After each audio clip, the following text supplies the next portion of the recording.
आज बात हो रही है गंगा नदी तंत्र की।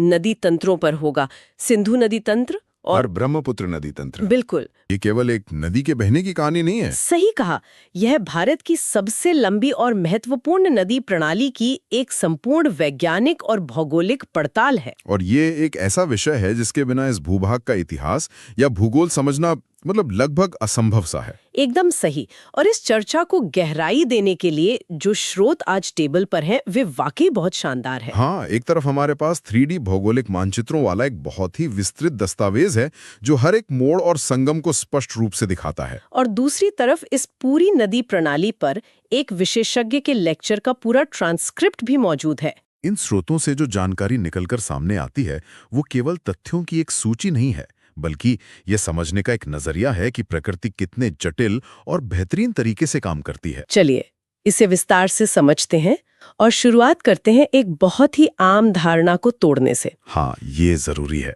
बचपन से ही किताबों में पढ़ा जाता है या आम बोलचाल में सुना जाता है कि गंगा नदी सीधे गंगोत्री या गोमुख ग्लेशियर से निकलती है। ज्यादातर लोग यही मानते हैं। लेकिन 3D मानचित्रों को देखने पर यह कुछ और ही कहानी बयां कर रहा है।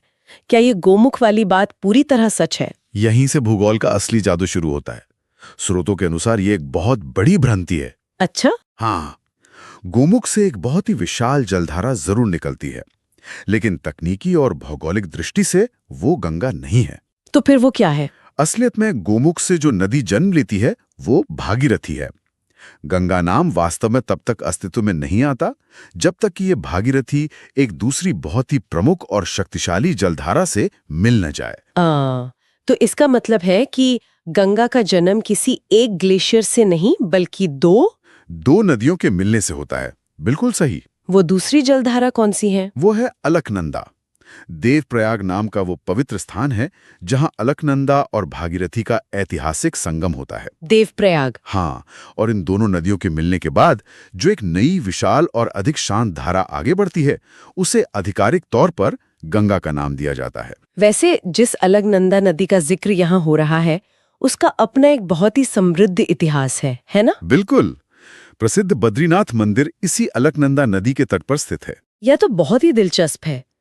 मानचित्रों को देखकर एक बात और समझ में आती है कि देवप्रयाग तक पहुंचने से पहले ही अलकनंदा नदी काफी विशाल हो चुकी होती है। वो रास्ते में कई नदियों का जल समेट कर लाती है। हाँ, ऐसा लगता है कि पहाड़ों से नीचे उतरते समय वो अकेली नहीं आती, उसमें रास्ते में कई और छोटी बड़ी नदियां आके मिल रही हैं। स्रोत बताते हैं कि इन संगम स्थलों को पंच प्रयाग कहा जाता है। सही कहा आपने। लेकिन इतनी सारी नदियों और उनके संगम को याद रखना तो बहुत ही मुश्किल काम लगता है। भूगोल के छात्रों या किसी भी जिज्ञासु व्यक्ति के लिए यह हमेशा से एक चुनौती रही है। लेकिन यहाँ सबसे आकर्षक बात यह है कि प्राचीन काल में हमारे पूर्वजों ने इन जटिल भौगोलिक स्थानों और नदियों के संगम को याद रखने के लिए पौराणिक कथाओं का कितने अद्भुत तरीके से इस्तेमाल किया है। मतलब उन्होंने कहानियों के जरिए भूगोल समझाया। बिल्कुल, ये जटिल डेटा को याद रखने का एक बेहतरीन उदाहरण है। अगर उन 5 प्रयागों को देखा जाए तो हर एक के पीछे एक कहानी जुड़ी है जो सीधे तौर पर उस नदी के उद्गम या उसके स्वभाव को दर्शाती है। ये तो जानकारी को डिकोड करने का एक बहुत ही शानदार तरीका है। तो चलिए उन 5 प्रयागों को उसी कहानी के नजरिए से देखते हैं। जरूर। स्रोत बताते हैं कि इस क्रम में सबसे पहले विष्णु प्रयाग आता है। ये कैसे काम करता है? पौराणिक कथाओं के अनुसार इस पवित्र जल का उद्गम भगवान विष्णु के चरणों से माना जाता है। तो कहानी ये बनी कि उनके चरणों की धूल से जो नदी निकली उसे धौली गंगा कहा गया। धौली गंगा? हाँ, और अब जब ये धौली गंगा अलकनंदा नदी से आकर मिलती है तो उस पहले संगम को विष्णु प्रयाग का नाम दिया गया। यानी चरणों की धूल से धौली गंगा और संगम हुआ विष्णु प्रयाग। ये तो आसानी से दिमाग में बैठ गया, है ना? इसके बाद नक्शे में दूसरा संगम नंद प्रयाग दिखता है। नाम से ही लगता है कि यहाँ नदी का नाम गेस करना आसान होना चाहिए। क्या ये नंदाकिनी नदी है? एकदम सटीक अंदाजा। ये याद रखना सबसे आसान है क्योंकि यहाँ नाम ही नदी का स्पष्ट संकेत दे देता है। नंदाकिनी और अलकनंदा? हाँ, अलकनंदा के साथ जब नंदाकिनी नदी आकर मिलती है तो वो स्थान नंद प्रयाग कहलाता है। समझ गए। इसके बाद जब अलकनंदा थोड़ा और नीचे की ओर बहती है तो तीसरा संगम आता है कर्ण प्रयाग। यहाँ अलकनंदा के साथ पिंडर नदी का मिलन होता है। ठीक है, तो विष्णु, नंद और कर्ण प्रयाग हो गए। लेकिन स्रोत बताते हैं कि जो सबसे दिलचस्प और याद रखने लायक कहानी है वो चौथे प्रयाग की है। रुद्रप्रयाग की। हाँ, रुद्रप्रयाग। नक्शे में यहाँ जो नदी अलकनंदा से मिल रही है वो केदारनाथ की तरफ से आ रही है। इसका नाम और कहानी क्या है? पौराणिक कथाओं में एक बहुत ही प्रसिद्ध प्रसंग है कि जब ये दैवीय जलधारा धरती पर आ रही थी तो उसका वेग, उसकी गति इतनी भयंकर थी कि वो सब कुछ नष्ट कर सकती थी। फिर क्या हुआ? तब भगवान शिव, जिन्हें रुद्र भी कहा जाता है, उन्होंने अपनी जटाओं में उस जलधारा को रोककर उसकी गति को मंद यानी धीमा कर दिया था। याद रखा जा सकता है, मंदाकिनी नदी केदारनाथ से निकलती है और जहाँ ये अलकनंदा से मिलती है उसे भगवान शिव के उग्र रूप के नाम पर रुद्रप्रयाग कहा जाता है। गति को मंद करने वाली मंदाकिनी और शिव के नाम पर रुद्रप्रयाग, ये सच में भारी भरकम भौगोलिक डेटा को कहानियों में पिरोकर याद रखने का एक मास्टर क्लास है। हाँ, और अंततः जैसा कि हमने चर्चा की शुरुआत में ही बात की थी, पांचवा और आखिरी संगम है देवप्रयाग, जहाँ अलकनंदा और भागीरथी मिलकर आखिरकार गंगा का निर्माण करती हैं। सही कहा। अब ये नई बनी गंगा नदी जो पूरी तरह से आकार ले चुकी है, पहाड़ों के घुमावदार और संकरे रास्तों से होती हुई आगे बढ़ती है। इन पहाड़ों के बीच इसकी गति बहुत तेज होती है। लेकिन मानचित्र दिखाता है कि यह हमेशा पहाड़ों में नहीं रहती। एक बहुत ही महत्वपूर्ण पड़ाव आता है, हरिद्वार। हाँ, हरिद्वार से दृश्य एकदम बदल जाता है। ये वो जगह है जहाँ गंगा नदी पहली बार पहाड़ों को छोड़कर मैदानी क्षेत्र में प्रवेश करती है। ये एक बहुत बड़ा भौगोलिक बदलाव है। पहाड़ों से निकलने के बाद मैदानी इलाकों में इसकी यात्रा कितनी लंबी होती है? हरिद्वार से मैदानों में प्रवेश करने के बाद ये एक विशाल और शांत रूप ले लेती है। यहाँ से शुरू होकर समुद्र तक इसकी कुल लंबाई 2525 किलोमीटर है। 2525 किलोमीटर, ये तो कोई छोटी मोटी दूरी नहीं है। बिल्कुल नहीं। इस लंबी यात्रा के दौरान ये 5 अलग-अलग राज्यों से होकर गुजरती है। वे 5 राज्य कौन से हैं?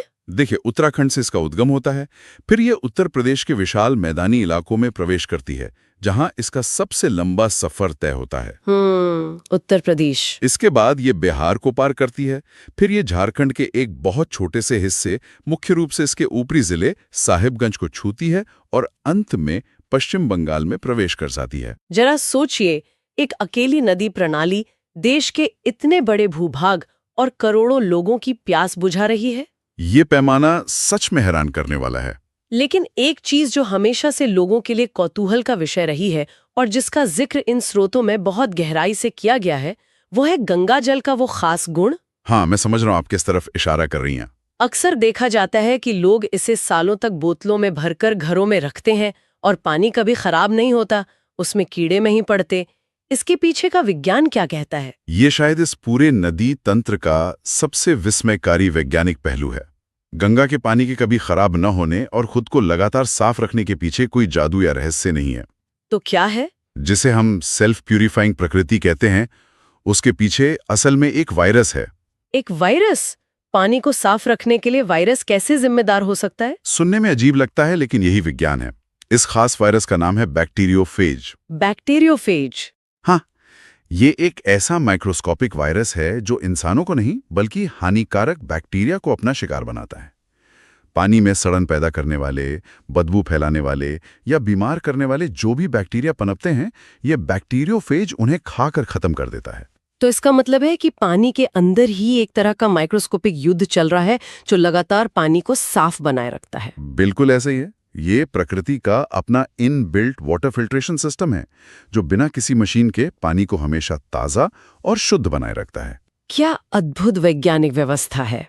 शायद इसी पवित्रता, इसके इतने बड़े भौगोलिक विस्तार और इसके गहरे सांस्कृतिक महत्व को देखते हुए ही साल 2008 में भारत सरकार ने इसे आधिकारिक रूप से राष्ट्रीय नदी घोषित किया था। हाँ, और बात सिर्फ नदी की नहीं है। और क्या है? स्रोतों में यह भी दर्ज है कि इस नदी में पाई जाने वाली विशेष गंगा डॉल्फिन को भारत का राष्ट्रीय जलीय जीव होने का गौरव प्राप्त है। अच्छा, गंगा डॉल्फिन? जी, एक नदी तंत्र का स्वस्थ होना इस बात का सबसे बड़ा प्रमाण होता है कि उसमें डॉल्फिन जैसी बेहद संवेदनशील प्रजातियां जीवित रह सकें और पनप सकें। यह उस पानी की गुणवत्ता का एक प्राकृतिक इंडिकेटर है। यहाँ से ये विषय और भी ज्यादा दिलचस्प हो जाता है क्योंकि जब गंगा मैदानी इलाकों में लंबी दूरी तय करती है तो वो अकेली नहीं बहती। सही कहा, उसमें कई और नदियां मिलती हैं। मानचित्र पर साफ दिखता है कि आसपास से कई नई जलधाराएं आकर इसमें मिल रही हैं, जिन्हें सहायक नदियां कहते हैं। नक्शे में एक नदी दिख रही है जो उत्तराखंड से निकलकर सीधे उत्तर प्रदेश के कन्नौज में गंगा से मिलती है। वो रामगंगा नदी है। ये गंगा की पहली प्रमुख सहायक नदी मानी जाती है जो मैदानी यात्रा के दौरान इसमें अपना जल मिलाती है। लेकिन इन मानचित्रों में एक बहुत ही अनोखी सहायक नदी का जिक्र है जो बाकी सबसे अलग दिखती है, गोमती नदी। गोमती का भूगोल थोड़ा अलग है। अभी तक जितने भी नदियों की बात हुई वे सब किसी न किसी ऊंचे पहाड़ या बर्फीले हिमनद से निकल रही थीं। लेकिन गोमती का उद्गम स्थल किसी पहाड़ पर नहीं दिख रहा। ये भूगोल को समझने वालों के लिए एक बहुत ही महत्वपूर्ण अपवाद है। गोमती एकमात्र ऐसी प्रमुख सहायक नदी है जिसका उद्गम पहाड़ों से नहीं बल्कि पूरी तरह से समतल मैदानों से होता है। मैदानों से कैसे? ये उत्तर प्रदेश के पीलीभीत जिले में स्थित एक मैदानी झील से निकलती है जिससे फुलहर झील कहा जाता है। ये जानना दिलचस्प है कि बिना किसी ग्लेशियर के भी एक इतनी बड़ी नदी बन सकती है। जी हाँ, और एक बहुत ही प्रसिद्ध तथ्य ये भी है कि उत्तर प्रदेश की राजधानी लखनऊ शहर इसी गोमती नदी के तट पर बसा हुआ है। अच्छा। आगे चलकर ये गाजीपुर के पास गंगा में विलीन हो जाती है। ये दिखाता है कि एक बड़ी नदी प्रणाली सिर्फ बर्फ पिघलने पर निर्भर नहीं होती, बल्कि मैदानी झीलों और भूमिगत जल स्रोतों का भी उसमें बहुत बड़ा योगदान होता है। और जब योगदान की बात हो ही रही है तो उस नदी को कैसे अनदेखा किया जा सकता है जो गंगा की सबसे लंबी और शायद सबसे शक्तिशाली सहायक नदी है। नक्शे में गंगा के ठीक समानांतर एक बहुत ही लंबी नीली रेखा दिखाई देती है। वह यमुना नदी है। हाँ, यमुना। प्राचीन काल के ग्रंथों में से कालिंदी नदी के नाम से भी जाना जाता था। यह उत्तराखंड के यमुनोत्री हिमनद से निकलती है और गंगा के लगभग साथ साथ बहती हुई प्रयागराज पहुंचती है। प्रयागराज, जिसे पहले इलाहाबाद कहा जाता था, ये तो वही जगह है जहां त्रिवेणी संगम होता है ना? सही कहा। यहीं पर गंगा, यमुना और पौराणिक सरस्वती नदी का वो ऐतिहासिक त्रिवेणी महासंगम होता है। लेकिन यमुना को सिर्फ एक सहायक नदी समझना बहुत बड़ी भूल होगी। यमुना का अपना एक पूरा का पूरा विशाल अपवाह तंत्र है। वो खुद कई बड़ी नदियों का पानी समेटकर गंगा तक लाती है, विशेषकर दक्षिण और मध्य भारत की तरफ से। मानचित्र में भी दिखता है कि नीचे की तरफ से कई नदियां यमुना में मिल रही हैं। स्रोतों में इन्हें याद रखने के लिए एक बहुत ही मजेदार ट्रिक दी गई है, KBC। ये KBC क्या है? ये कोई टीवी शो नहीं है। यहाँ KBC का मतलब 3 प्रमुख नदियों के नामों से है। कौन सी 3 नदियां? केन, बेतवा और चंबल।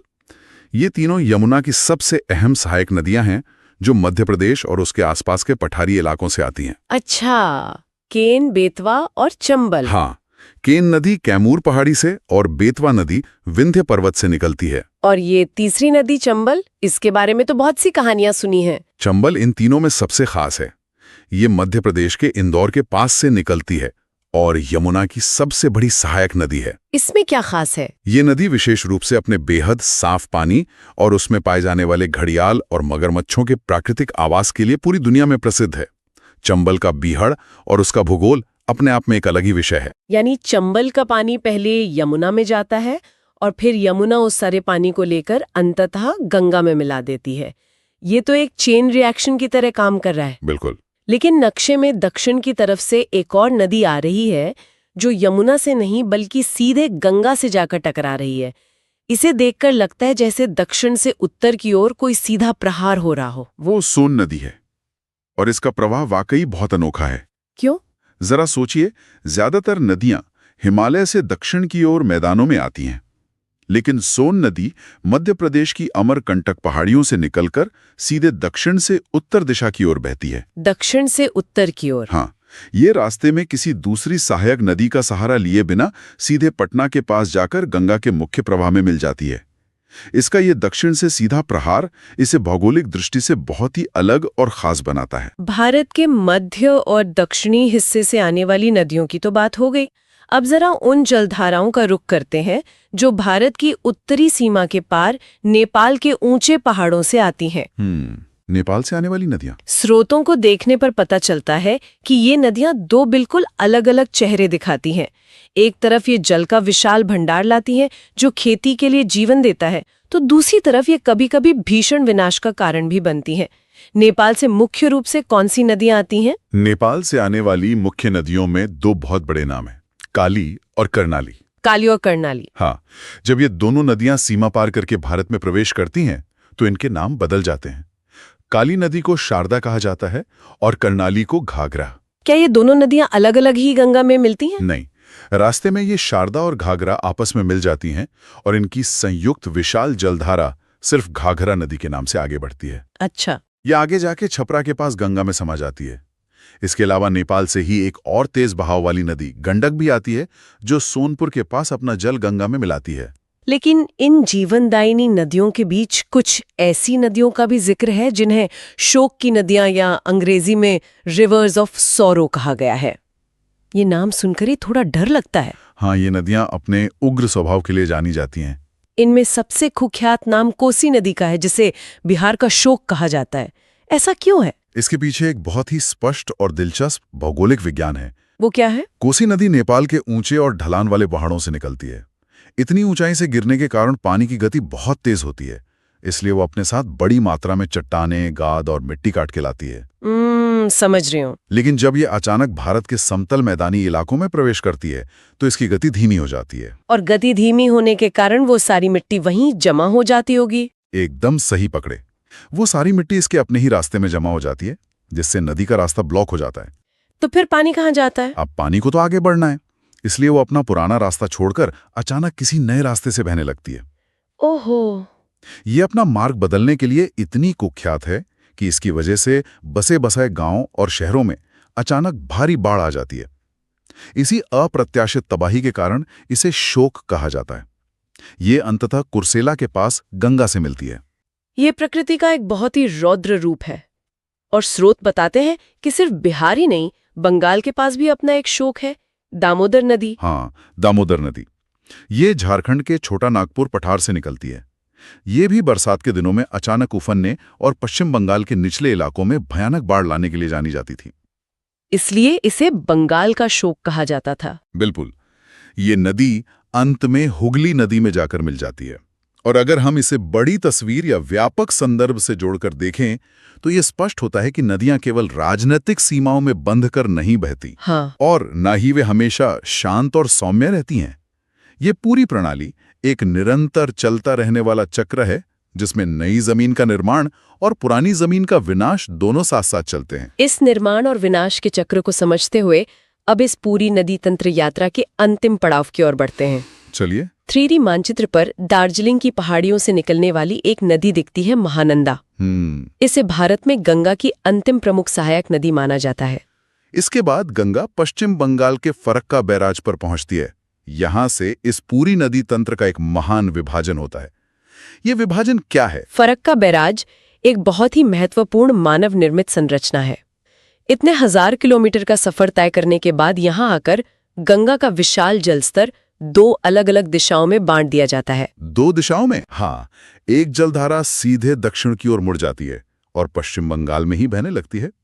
इस धारा को हुगली नदी कहा जाता है। ऐतिहासिक और विश्व प्रसिद्ध शहर कोलकाता इसी हुगली नदी के तट पर बसा है। और जो दूसरी मुख्य जलधारा है वो सीमा पार करके बांग्लादेश में प्रवेश कर जाती है, जहां पहुंचते ही इसका नाम गंगा से बदलकर पद्मा हो जाता है। बिल्कुल।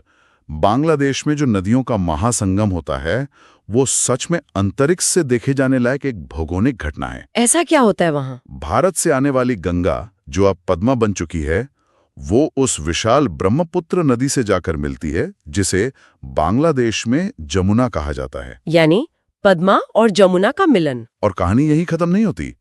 पद्मा और जमुना के मिलने के बाद इस अथाह जल राशि में एक और नदी आकर मिलती है, जिसका नाम है मेघना। अच्छा, 3 बड़ी नदियां मिल गईं। हाँ, इन तीनों के मिलने के बाद ये पूरा का पूरा जल संग्रह, ये महासंगम मेघना नदी के नाम से ही आगे बढ़ता है और अंततः बंगाल की खाड़ी के खारे पानी में गिरकर विलीन हो जाता है। लेकिन समुद्र में गिरने से पहले ये पानी की ताकत और उसके साथ आई मिट्टी दुनिया का सबसे बड़ा प्राकृतिक अजूबा बनाती है, सुंदरवन डेल्टा। बहुत खूबसूरत जगह है। मानचित्र पर ये एक विशाल हरे भरे त्रिकोण जैसा दिखता है। ये डेल्टा आखिर बनता कैसे है? ये कोई रातों रात होने वाली प्रक्रिया तो है नहीं? बिल्कुल नहीं, ये लाखों सालों की मेहनत है। डेल्टा के बनने का विज्ञान पूरी तरह से नदी की काइनेटिक ऊर्जा यानी उसकी गतिज ऊर्जा पर निर्भर करता है। गतिज ऊर्जा, वो कैसे? कल्पना कीजिए, जब नदी गंगोत्री या ऊंचे पहाड़ों से निकलती है तो उसमें बहुत ताकत होती है, गति तीव्र होती है। वो अपने साथ भारी मात्रा में मिट्टी, चट्टानें और अवसाद काट कर लाती है। लेकिन हजारों किलोमीटर का लंबा सफर तय करने के बाद जब वो बंगाल की खाड़ी तक पहुंचती है तो समतल जमीन के कारण उसकी गति लगभग शून्य हो जाती है। यानी उस पानी में अब इतनी ताकत ही नहीं बचती कि वो उस भारी कचरे और मिट्टी को आगे समुद्र के अंदर तक धकेल सके। बिल्कुल। तो वो थकी हुई नदी अपना सारा भार, वो सारी मिट्टी और अवसाद समुद्र के मुहाने पर ही जमा कर देती है। फिर नदी का पानी कहाँ से निकलता है? अब चूंकि रास्ते में मिट्टी का पहाड़ खड़ा हो जाता है तो पानी का बहाव आगे बढ़ने के लिए नई नई शाखाओं में बंटकर समुद्र में जाने का रास्ता ढूंढता है। ऊपर से देखने पर ये कई छोटी छोटी जलधाराओं का एक जाल सा बन जाता है जो एक त्रिभुज यानी ट्रायंगल जैसी आकृति लेता है। और इसी आकृति को डेल्टा कहते हैं। हाँ, इसी विशेष भौगोलिक आकृति को डेल्टा कहा जाता है। गंगा और ब्रह्मपुत्र द्वारा लाया गया यही हजारों टन अवसाद मिलकर सुंदरवन डेल्टा का निर्माण करता है, जो आज पूरी दुनिया का सबसे बड़ा और सबसे समृद्ध डेल्टा है। सिंधु नदी का सफर ही अपने आप में किसी महाकाव्य से कम नहीं है। ये चीन के तिब्बत में स्थित मानसरोवर झील से शुरू होती है। वहां से ये एक बहुत ही लंबी और चुनौतीपूर्ण यात्रा तय करते हुए भारत के लद्दाख क्षेत्र में प्रवेश करती है। लद्दाख में? हाँ, लद्दाख की इन सर्द, दुर्गम और ऊंची पहाड़ियों के बीच से रास्ता बनाते हुए ये आगे बढ़ती है, फिर पाकिस्तान में चली जाती है और आखिर में एक लंबा सफर तय करके अरब सागर में जाके समा जाती है। ये रूट सुनने में जितना सीधा लगता है, असल में उसकी भौगोलिक स्थिति उतनी ही ज्यादा जटिल है। असल में लद्दाख का वो इलाका भौगोलिक रूप से बेहद शुष्क और चुनौतीपूर्ण है। वहां सिंधु नदी सिर्फ एक जलधारा नहीं बल्कि एक जीवन रेखा की तरह काम करती है। और यहाँ जो बात सबसे हैरान करने वाली है वो ये है कि तिब्बत की ये जो मानसरोवर झील है वो सिर्फ किसी एक नदी का जन्म स्थान नहीं है। हाँ, ये बहुत कम लोगों को पता होता है। बिल्कुल, ये एक ऐसा पॉइंट है जहां से तीन विशाल नदियां निकलती हैं। सिंधु नदी तो वहां से निकलती है ही, लेकिन साथ ही सतलुज नदी और आगे चलकर पूर्वोत्तर की ओर जाने वाली ब्रह्मपुत्र नदी का उद्गम भी इसी मानसरोवर झील के आसपास ही है। ये पॉइंट अक्सर नजरअंदाज कर दिया जाता है, लेकिन ये सच में माइंड ब्लोइंग है कि एक छोटा सा इलाका इतने बड़े वाटर नेटवर्क का सेंटर है। सोचिए, एक ही जगह से 3 ऐसी जलधाराएं फूटती हैं जो पूरे उपमहाद्वीप को 3 बिल्कुल अलग अलग दिशाओं में कवर करती हैं। सही बात है। सिंधु नदी की बात करें तो एक बहुत ही खास ज्योग्राफिकल फैक्ट ये भी है कि भारत का मशहूर शहर लेह इसी नदी के दाएं तट यानी राइट बैंक पर स्थित है। कई बार डीप मैप रीडिंग के दौरान ऐसे सवाल सामने आते हैं ना, लेह का सिंधु के दाएं किनारे पर होना एक बहुत ही सटीक लोकेशन मार्कर है। हाँ, लेह जैसी जगह का अस्तित्व ही इस नदी के किनारे होने पर निर्भर है। अब मुख्य धारा तो सिंधु हो गई, लेकिन कोई भी नदी तंत्र अपनी सहायक नदियों के बिना पूरा नहीं होता। सिंधु तंत्र में इन सहायक नदियों को समझने के लिए स्रोत में एक बहुत ही दिलचस्प बड़ी बहन एनालॉजी का इस्तेमाल किया गया। अरे हाँ, वो बड़ी बहन वाला कॉन्सेप्ट। हाँ, इन सहायक नदियों का उत्तर से दक्षिण की ओर जो क्रम है वो है झेलम, चिनाब, रावी, व्यास और सतलुज। और इनमें से चिनाब सिंधु की सबसे बड़ी सहायक नदी है। और यही चिनाब नदी उस बड़ी बहन की तरह काम करती है। मतलब बाकी छोटी नदियां अपना पानी सीधे सिंधु नदी में नहीं ले जाती। झेलम, रावी, व्यास और सतलुज ये सब अपना पानी लाकर इस बड़ी बहन यानी चिनाब को सौंप देती हैं। बिल्कुल। और फिर चिनाब नदी उन सब का पानी एक साथ समेटकर उंगली पकड़कर सिंधु नदी तक पहुंचाती है। ये देखना बहुत दिलचस्प है कि प्रकृति का अपना एक डिस्ट्रीब्यूशन और कलेक्शन सिस्टम होता है। चिनाब एक तरह से पूरे सिस्टम का लोड उठा रही है। ये कलेक्शन सिस्टम जितना बड़ा है, इसे याद रखना उतना ही कंफ्यूजिंग भी हो सकता है, क्योंकि जब बहुत सारे नाम एक साथ आते हैं तो इंसान अक्सर उलझ जाता है। लेकिन इसे डिकोड करने के कुछ बहुत ही लॉजिकल और मजेदार तरीके दिए गए हैं। जैसे झेलम नदी की ही बात करते हैं। ये नदी जम्मू कश्मीर के बेरीनाग इलाके से निकलती है। अब इसे ऐसे याद रखा जा सकता है कि बेरीनाग में नाग शब्द छुपा है, और जहां नाग नागिन होंगे वहां के हालात तो इंसान को झेलने ही पड़ेंगे। झेलने पड़ेंगे, हाँ। बस इसलिए झेलना से बन गया झेलम। ये लॉजिक सुनने में थोड़ा फनी जरूर लगता है, लेकिन दिमाग में तुरंत क्लिक करता है। मेमोरी के लिए एसोसिएशन बहुत जरूरी होता है। नाग को झेलना मतलब झेलम नदी बेरी नाग से निकलती है। अब रावी और व्यास नदियों को देखें तो ये दोनों ही हिमाचल प्रदेश के रोहतांग दर्रे से निकलती हैं। रोहतांग बास। हाँ, यहाँ सीधा सीधा अक्षरों का खेल है। र से रावी और र से रोहतांग। ये भी एक बहुत ही सॉलिड मेमोरी ट्रिक है। एकदम। और रावी नदी का ऐतिहासिक महत्व भी बहुत गहरा है। पाकिस्तान का मशहूर शहर लाहौर इसी रावी नदी के तट पर बसा है। अक्सर सिर्फ नदियों के उद्गम याद कर लिए जाते हैं, लेकिन जब उसे लाहौर जैसे ऐतिहासिक शहर से जोड़ा जाता है तो भूगोल और इतिहास कैसे साथ साथ चलते हैं ये एकदम साफ हो जाता है। एक समय पर यह नदी पूरे पंजाब क्षेत्र की संस्कृति का केंद्र रही है। बिल्कुल। इसी तरह चिनाब नदी जो हिमाचल प्रदेश के बारालाचा दर्रे से निकलती है, उससे लेकर भी एक बहुत दिलचस्प तथ्य है। हिमाचल में इसे चंद्रभागा भी कहा जाता है। चंद्रभागा, हाँ, क्योंकि ये चंद्रा और भागा नाम की दो नदियों के मिलने से बनती है। यहां भी वही अक्षरों वाली ट्रिक काम आती है, च से चिनाब और च से चंद्रभागा। इस तरह की ट्रिक्स फैक्ट्स को रटने की जगह उन्हें समझने में बहुत मदद करती हैं। और अब बात करते हैं सतलुज नदी की। जैसा हमने पहले जिक्र किया कि ये भारत के बाहर मानसरोवर झील के पास से निकलती है। उस सटीक जगह का नाम है राक्षस ताल। राक्षस ताल, हाँ। ये नदी इसलिए भी बहुत अहम है क्योंकि भारत का बहुचर्चित भाखड़ा बांध इसी सतलुज नदी पर बना है। इतने बड़े डैम का निर्माण इसी नदी की भौगोलिक स्थिति, इसके ऊंचे पहाड़ों से गिरने और पानी के तेज बहाव के कारण ही संभव हो पाया है। भाखड़ा बांध का जिक्र आते ही इस नदी की अहमियत सच में समझ में आ जाती है। एक और फैक्ट जो काफी इंटरेस्टिंग है वो ये कि इन पांचों नदियों में सिर्फ व्यास ही इकलौती ऐसी नदी है जिसका पूरा का पूरा बहाव सिर्फ भारत के अंदर ही है। ये भारत में ही शुरू होती है और भारत में ही सतलुज नदी में जाकर मिल जाती है।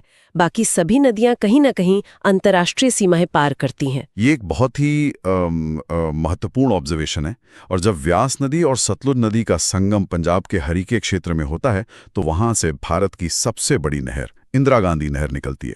ये कोई साधारण बात नहीं है। बिल्कुल नहीं। दो प्राकृतिक नदियों के संगम को एक विशाल मैनमेड नहर में तब्दील करना, जो राजस्थान के रेगिस्तानी इलाकों तक पानी पहुंचाती है, ये इंजीनियरिंग और भूगोल का बेहतरीन तालमेल है। इसी नहर की वजह से कई ऐसे इलाके हरे भरे हो पाए जहां कभी पानी की एक बूंद नहीं मिलती थी। यहाँ बात सच में बहुत दिलचस्प हो जाती है, क्योंकि नदियां तो प्राकृतिक हैं। उन्हें किसी इंसान द्वारा खींची गई सरहदों का कोई अंदाजा नहीं होता। वे पहाड़ों से उतरती हैं और अपने ढलान के हिसाब से बहती चली जाती हैं। लेकिन जब वही पानी दो अलग अलग देशों की सीमाओं को पार करता है तो वहां इंसानी नियम, कानून और समझौते जरूरी हो जाते हैं। 1960 का सिंधु जल समझौता, जिसे इंडस वाटर ट्रीटी भी कहते हैं, इसी हकीकत का नतीजा है। और ये समझौता अंतर्राष्ट्रीय स्तर पर जल विवादों के प्रबंधन का एक बहुत ही ऐतिहासिक और स्थिर उदाहरण माना जाता है। 1960 में भारत के तत्कालीन प्रधानमंत्री जवाहरलाल नेहरू और पाकिस्तान के तत्कालीन राष्ट्रपति अयूब खान के बीच ये समझौता हुआ था। इसका मुख्य उद्देश्य इतने बड़े नदी तंत्र के पानी का एक स्पष्ट और तटस्थ बंटवारा करना था, क्योंकि इन सभी 6 नदियों का प्राकृतिक बहाव भारत से होते हुए पाकिस्तान की ओर जाता है। इस बंटवारे का जो स्ट्रक्चर तैयार किया गया वो काफी स्ट्रेट फॉरवर्ड है। कुल 6 नदियां हैं। जो ऊपर की 3 नदियां हैं, सिंधु, झेलम और चिनाब, इनके पानी के इस्तेमाल का अधिकार पाकिस्तान को दिया गया। हालांकि इसमें एक शर्त ये भी है कि भारत इन ऊपरी नदियों पर अपनी जरूरत के लिए बिजली बना सकता है, यानी run of the river projects लगा सकता है, बस पानी के बहाव को रोक नहीं सकता। वहीं दूसरी तरफ जो नीचे की 3 नदियां हैं, रावी, व्यास और सतलुज, इनके पानी का पूर्ण अधिकार भारत को दिया गया। देखा जाए तो ये एक ऐसा भौगोलिक और कूटनीतिक प्रबंधन था जिसने दशकों से एक बहुत ही संवेदनशील क्षेत्र में जल वितरण का संतुलन बनाए रखा है। ये सिर्फ एक ट्रीटी नहीं है, ये पानी जैसी बेसिक जरूरत को लेकर 2 देशों के बीच खींची गई एक स्पष्ट रेखा है जो ये तय करती है कि कौन किस नदी के पानी का किस हद तक उपयोग करेगा। ये सच में सोचने पे मजबूर करता है कि भूगोल कैसे पॉलिटिक्स और सरहदों को डिफाइन करता है। अब पश्चिम की इन बर्फीली और तेज बहने वाली नदियों के सफर को समझने के बाद आइए अपनी चर्चा को पूर्वोत्तर भारत की ओर शिफ्ट करते हैं। एक ऐसी नदी जो अपने आकार, अपनी चौड़ाई और अपने बहाव में किसी समंदर से कम नहीं लगती, ब्रह्मपुत्र नदी तंत्र। ब्रह्मपुत्र का स्केल ही पूरी तरह से अलग स्तर का है। इसकी कुल लंबाई 2900 किलोमीटर है। हालांकि भारत में ये 916 किलोमीटर बहती है, लेकिन इसका जो सबसे बड़ा और खौफनाक फीचर है वो है इसकी चौड़ाई। इसे भारत की सबसे चौड़ी नदी माना जाता है। खासकर जब ये असम की घाटी में प्रवेश करती है तो कई जगहों पर इसके दोनों किनारों के बीच की दूरी इतनी ज्यादा हो जाती है कि नजर एक छोर से दूसरे छोर तक नहीं पहुंच पाती। इसमें पानी का वॉल्यूम अकल्पनीय है। और इसका रास्ता भी किसी सस्पेंस फिल्म की तरह बहुत नाटकीय है। मानसरोवर झील के पास से निकलकर ये सीधे भारत की तरफ नहीं आती, बल्कि पहले चीन के तिब्बत में पूरब की ओर एक बहुत लंबी दूरी तय करती है। हिमालय के समानांतर बहते हुए ये अरुणाचल प्रदेश के पास मौजूद नामचा बरवा पर्वत तक पहुंचती है। नामचा बरवा, हाँ। और फिर वहां एक बहुत गहरा गॉर्ज या खाई बनाते हुए ये एक बेहद शार्प यू टर्न लेती है। एक ऊंचे पर्वत से टकराकर नदी का यूं अचानक भारत की तरफ मुड़ना, यह प्रकृति की एक बहुत ही इंप्रेसिव और हिंसक घटना है। इससे एक बहुत ही महत्वपूर्ण सवाल खड़ा होता है कि जब एक नदी इतने अलग अलग क्षेत्रों, पहाड़ों और देशों से गुजरती है तो स्थानीय लोग और संस्कृतियां उसे किस तरह अपनाती हैं। ब्रह्मपुत्र इस बात का एक क्लासिक उदाहरण है कि कैसे एक ही नदी जब अलग अलग सीमाओं को पार करती है तो उसके कई नाम हो जाते हैं। ये सिर्फ पानी की पहचान नहीं है, बल्कि ये वहां के स्थानीय भूगोल की पहचान बन जाती है। हाँ, ये नामों वाला हिस्सा बहुत ही इंटरेस्टिंग है। जो भी लोग भूगोल को गहराई से समझना चाहते हैं उन्हें इस बात पर जरूर ध्यान देना चाहिए। एक ही नदी है, लेकिन तिब्बत में लोग इसे सांगपो कहते हैं। सांगपो। फिर जैसे ही ये नामचा बरवा से यू टर्न लेकर भारत के अरुणाचल प्रदेश में एंटर करती है, इसका नाम बदलकर दिहांग हो जाता है। इसके बाद जब यह नदी आगे बढ़कर असम की घाटियों में पहुंचती है, तब जाकर इसे वो नाम मिलता है जिससे हम सबसे ज्यादा परिचित हैं, ब्रह्मपुत्र। और कहानी यहीं खत्म नहीं होती। असम से आगे जैसे ही ये बांग्लादेश में प्रवेश करती है, इसे जमुना कहा जाने लगता है। एक नदी और 4 बिल्कुल अलग नाम। नामों की विविधता नहीं है। जैसे जैसे इसके नाम बदलते हैं, वैसे वैसे इसका आकार और इसके अंदर मिलने वाली नदियों का जाल भी उतना ही घना होता जाता है। ब्रह्मपुत्र में पानी का प्रवाह इतना तेज होता है और इसमें इतनी सारी नदियां आकर मिलती हैं कि इसके किनारों को याद रखना भूगोल को समझने के लिए बहुत जरूरी है। इसकी सहायक नदियों को बाएं तट यानी लेफ्ट बैंक और दाएं तट यानी राइट बैंक के हिसाब से बांटा जाता है। इसे याद रखने का एक बहुत ही शानदार तरीका है जिसे दिल धक ट्रिक कहते हैं। अरे हाँ, ये वाली ट्रिक। ब्रह्मपुत्र नदी की विशालता, इसकी चौड़ाई और इसका बहाव इतना खौफनाक होता है कि अगर किसी आम इंसान को जिसे तैरना ना आता हो इसमें तैरने को कह दिया जाए तो डर के मारे उसका दिल धक धक करने लगेगा। बड़े बड़े तैराक भी इसके बहाव को देखकर घबरा जाते हैं। और इसी दिल धक में एक पूरा लॉजिक छिपा है जिससे सहायक नदियां याद हो जाती हैं। बिल्कुल। आइए इस ट्रिक को डिकोड करते हैं। दिल शब्द से 2 नदियां बनती हैं, दी से दिबांग और ल से लोहित। इसी तरह धक शब्द से भी 2 नदियां बनती हैं, ध से धनसिरी और क से कोपिली। अब याद रखने वाला सबसे लॉजिकल पार्ट ये है कि इंसान के शरीर में दिल बाईं ओर यानी लेफ्ट साइड में होता है। लेफ्ट साइड में, हाँ। इसलिए ये दिल धक वाली सभी नदियां ब्रह्मपुत्र से बाईं ओर यानी लेफ्ट बैंक से आके मिलती हैं। ये मेमोरी ट्रिक एक बहुत ही भारी भरकम भौगोलिक जानकारी को बहुत ही विजुअल और आसान बना देती है। ये ट्रिक सच में काम की है। दिल बाईं ओर है तो नदियां भी बाईं ओर से आ रही हैं, दिबांग, लोहित, धनसिरी और कोपिली। अच्छा, इनमें से जो लोहित नदी है उसके बारे में एक बहुत ही रहस्यमयी बात भी है। खूनी नदी वाला फैक्ट? जी, उसे खूनी नदी या ब्लडी रिवर का नाम दिया गया है। अक्सर परीक्षाओं में ये सीधा सवाल पूछा जाता है कि किस नदी को खूनी नदी कहा जाता है, तो उसका जवाब लोहित नदी है। इस तरह के विशेष उपनाम अक्सर नदी के पानी के रंग या उसके आसपास की लाल मिट्टी के कारण दिए जाते हैं, जो इसे एक बहुत ही अलग और खौफनाक पहचान देते हैं। ये एक ऐसा फैक्ट है जो एक बार सुनने के बाद कोई भूल नहीं सकता। तो ये तो हो गई बाईं तट की नदियां। अब अगर दाईं ओर या राइट बैंक से मिलने वाली नदियों की बात करें तो उनमें तीस्ता नदी का नाम सबसे प्रमुख है। तीस्ता नदी सिक्किम की बहुत ऊंचाई पर स्थित चोलामू झील से निकलती है।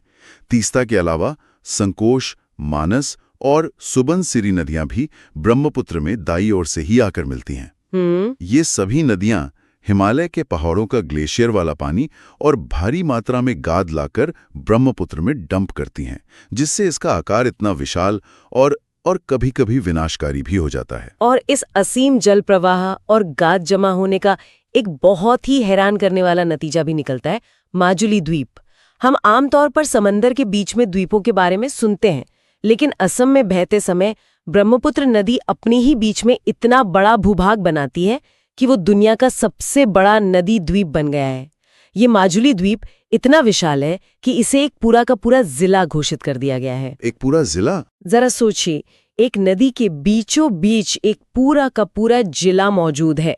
ये ब्रह्मपुत्र की ताकत और उसकी स्केल को दर्शाता है। ये इस बात का सीधा सबूत है कि नदियां सिर्फ जमीन को काटती या बहा ले जाती ही नहीं, बल्कि वो नई जमीन का निर्माण भी करती हैं। माजुली द्वीप की अपनी एक अलग पारिस्थितिकी और संस्कृति है जो पूरी तरह से इस नदी पर निर्भर है। हालांकि नदी के बीच में होने के कारण यह हमेशा कटाव के खतरे का भी सामना करता है, लेकिन फिर भी दुनिया का सबसे बड़ा नदी द्वीप होना एक भौगोलिक चमत्कार ही है। तो इन सब का आखिर मतलब क्या है?